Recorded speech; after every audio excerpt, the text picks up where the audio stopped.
What's going on, everybody? Welcome back to Ray's Night Shift, where we talk about everything streaming related. Today we're going to be talking about Twitch tips for beginners. Now, how can you actually improve your stream? And well, let's just jump straight into it. So the first thing you're able to do when you want to improve your stream is control what you can control. The first thing we can do is actually start jumping into other Twitch streamers platforms, similar in size to you, of course, because if not, it seems like, hey, I just kind of want some of your hard-earned viewers there. So yeah, don't do that. Go into Twitch streamers that roughly have the same community as you do and see if you can build something together. Just network with other small streamers, and I guarantee you that'll get you to at least 10 viewer average over time, because bottom line, you guys are sharing a community. I've seen it work. I've seen it actually firsthand.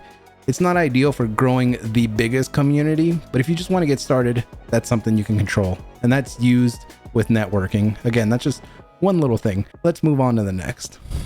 So if you watched any of my prior videos, you're going to see me repeat again and again and again, hey, your stream is a business, so treat it like a business. Create advertisements outside of streaming, such as a YouTube channel, such as a Twitch gaming channel, anything like that on YouTube or TikTok or really Instagram. Just somewhere for people to find you outside of your stream. That way you can start putting away content, and not just like, you know, content just to make it, but really add some value to it. Make it fun, make it a little personable. Now, say you're making gaming content, right? So if you're a Warzone streamer, go ahead and upload your clips, but add a little bit of your personality in there as well. Do something in those clips that it's like, hey, this is my highlight, right? But this is me too. So that way, over time, people get used to seeing you, and eventually they subscribe to your YouTube or TikTok, and then they might switch over to Twitch, which sounds easier said than done. But at the end of the day, all we're doing here is trying to control what we can control. And these are things that we can do in order to build a bigger net for us to potentially get more viewers, build a better community, and provide value to the community. Really quick, if you guys are into streaming content, by all means, consider subscribing. I do make videos weekly, so if you're enjoying the content and I've earned your like, feel free to like the video, comment, subscribe. Any questions you may have, I will go ahead and answer them down below. And with that said, let's keep going on with the video, shall we? So the second tip I'm going to give you guys is control, again, what you can control as far as your equipment. So your camera, even if you don't have the most professional camera, and say you have like a $10 webcam, right? You could still make that look so much better with the right amount of lighting and settings. So in this video, I'm not going to get into creating those settings or anything like that. Just realize if all you did was just hook up your camera to your computer and that's it, you let it ride, focus on the lighting, essentially. Focus on the lighting, focus on how your microphone sounds, and we'll go into audio just a little bit right now. So as far as audio, you really want to worry about your gain, because on some microphones, when you add too much gain, you start hearing a hiss. So, and what that sounds like is pretty much like a sss, and that means your gain is a little bit too high. And in order to reduce that, you can start adding compressors and noise gates and things like that to keep that hiss from happening. That way, when you actually speak into your mic, really it's kind of like a dam that opens and closes. That hiss is always going to be there, but so long as you have a noise gate, it's going to keep your microphone closed until you actually speak into it. So that's a really quick, just general setting for audio. I will make a video on that on the future to improve your audio, but for now, I'll keep it to that. Let's make sure we're constantly improving our camera, essentially, and our microphone to give our viewers the best experience. The third tip I got for you guys is camera presence. This is going to be learned a little bit the more you are in front of your camera. I remember in the beginning when I was first talking to this thing, it was like, well, this is weird. Like, I really wanted to look over here and to the left and right.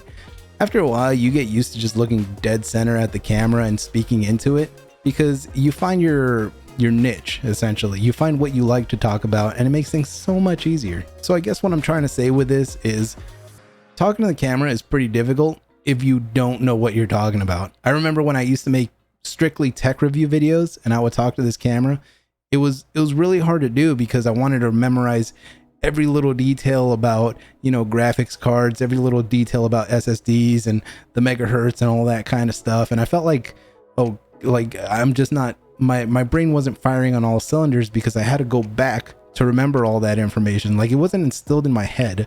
That's when I learned, well, I don't have to be the detailed oriented guy where it's like, obviously details are helpful, and sometimes you do incorporate them, but you don't need to be spitting facts if that's not your niche, right? I'm not the guy trying to provide you with every little detail. I'm trying to give you a nice overview, my perspective, and things that I think will truly help you. That's when I really succeed in speaking to this camera. It makes it so much easier. So find your style when talking to the camera, and it's going to be so much easier when you get into it. Tip number 4, as I just said, find your style. If you're into hip hop, by all means, be into hip hop. If you're into just really conservative, clean, and you like being, I'm not going to say robotic, but very to the point and just very, very intricate on the details, and you really dive in and there's no fluff, own your style. I mean, you can't be someone that you aren't. I mean, imagine Kobe Bryant trying to be a country singer and Luke Combs, a country singer, trying to be in the NBA. It's like, you know, granted, will they be good at it to a certain extent? Yeah, I'm sure they probably would be. But you know what? They're not going to be as great as each other because it's just not their style. One wants to be singing, another wants to be playing basketball. So own your style and just enjoy the process. It's going to make your camera presence so much easier. It's going to allow you to actually express yourself to the camera and to your audience just so much better. So keep that in mind. So tip number 5 is going to be, don't overthink it. At the end of the day, not everybody's going to like you, and that's okay. So if you have that fear, throw it over your shoulder.